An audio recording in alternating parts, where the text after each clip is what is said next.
C'est qu'il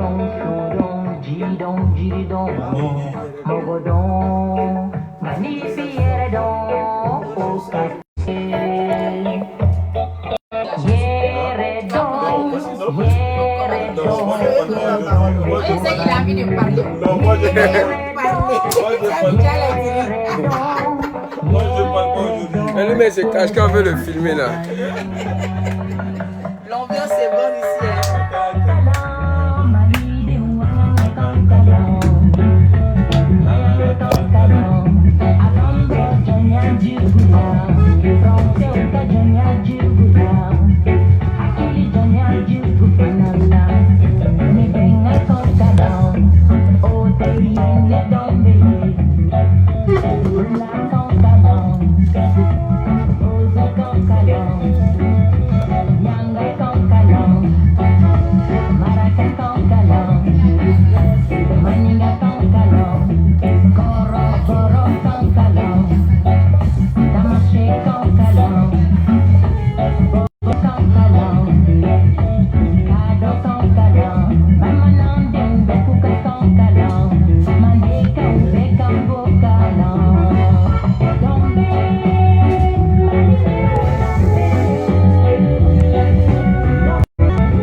Raskebe, Yes, sir. le titre de ces chansons. Non. Voilà. Juste deux mots et Sitamam va continuer. Et Yeredon, c'est de pouvoir savoir quoi, ou me permet de faire quoi, de dire quoi ou de ne pas faire quoi. Apprendre à être soi-même. Et dans cette chanson également, elle dit apprenons à parler et apprenons nos langues. Mettons en valeur nos langues, les langues que nous parlons ici en Afrique. Donc soyons fiers de ce beau continent. L'Afrique c'est tout c'est un seul pays, Zion. Rastafari. Rastafari. C'est la chair. Raskebe, la star de communication, l'homme de médias, c'est Africa, c'est Zion. Yes, sir. Queen, ces chansons, elle est posée avec des instruments africains. Tout à fait. On est entre le reggae moderne, mais plus encore le reggae africain. Exactement. Avec des paroles fortes. Exactement. Parlons de notre identité. Exactement. Tu as tout résumé. D'abord, cette chanson, elle a été enregistrée au studio Ambolark. Et c'est le lieu pour moi aussi de faire un big up au grand frère Ras Manjoul. C'est lui qui a fait l'arrangement, c'est lui qui a fait plein de trucs pour cette chanson. Si tu remarques, le début c'est en blues. Un grand pianiste, guitariste également congolais.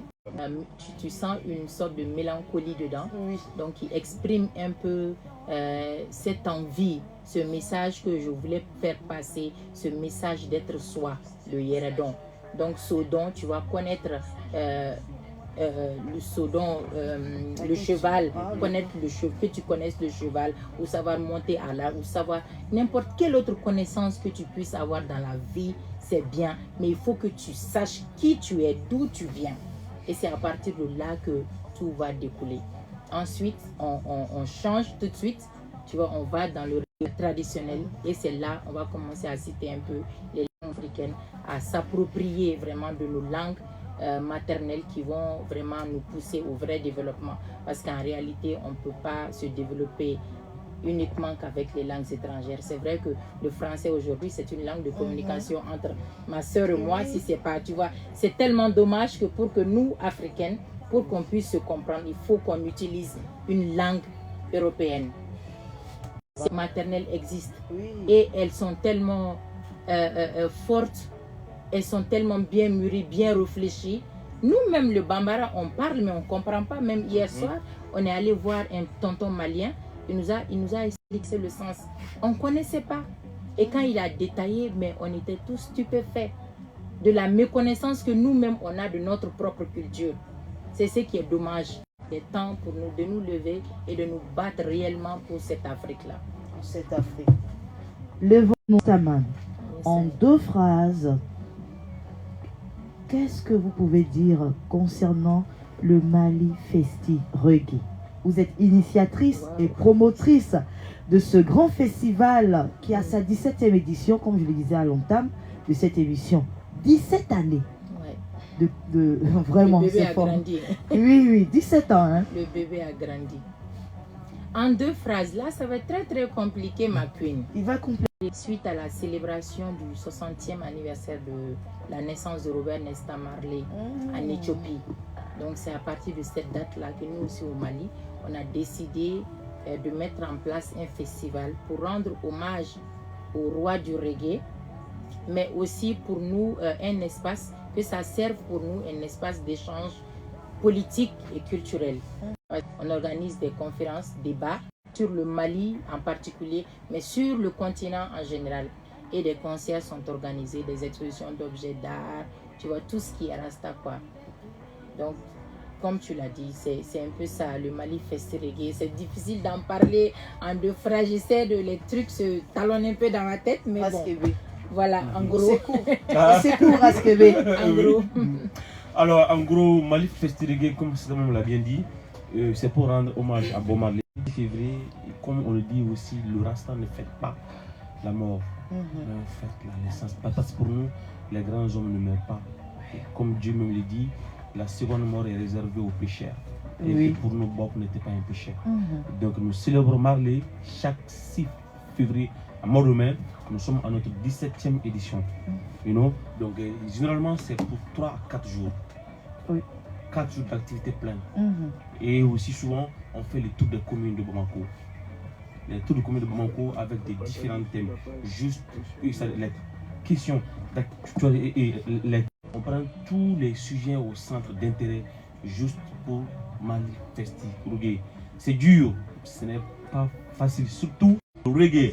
Ah, Sista, si ce n'était pas l'engagement de Sista Mam, sa bravoure, sa combativité, ces festivals n'auraient pas de ouais.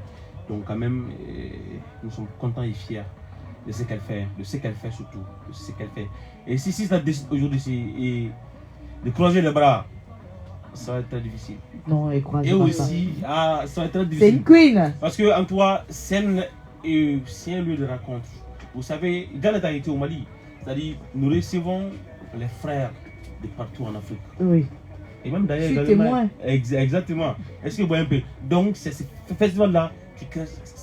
C'est ça, et je voudrais quand même profiter de lancer un big up à notre frère Sharaf Koulibaly parce qu'en 2017, nous sommes venus à échanger avec certains frères pour voir comment est-ce qu'on peut donner plus de poids à ce festival parce que Abidjan quand même, c'est notre capitale aussi. Oui. C'est ça, tu vois. Donc si tu as des partenaires aussi solides ici en Côte d'Ivoire, c'est sûr que le festival va aller de l'avant et nous sommes sûrs à un autre niveau.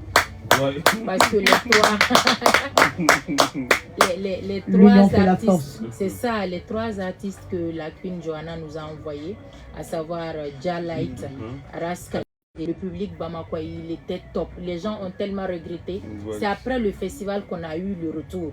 Ils ont dit mais on ne savait pas qu'on avait de si grands chanteurs. On a dit mais c'est ça, il fallait être là. Donc nous, mais moi j'étais éblouie en les regardant, en les suivant sur la scène reggae parce que comme tu le sais, j'adore. Donc c'est le lieu également de féliciter ces talentueux artistes-là pour tout ce qu'ils sont en train de faire pour la musique de Jah, pour tout ce qu'ils sont en train de faire pour l'Afrique parce qu'eux-mêmes, ils ne savent pas leur potentiel. Ils ne savent pas. Le Rastaman, il est un prophète. Il est là pour guider son peuple. Donc c'est le lieu de jamais baisser les bras et de continuer le fighting. Big up, never give up.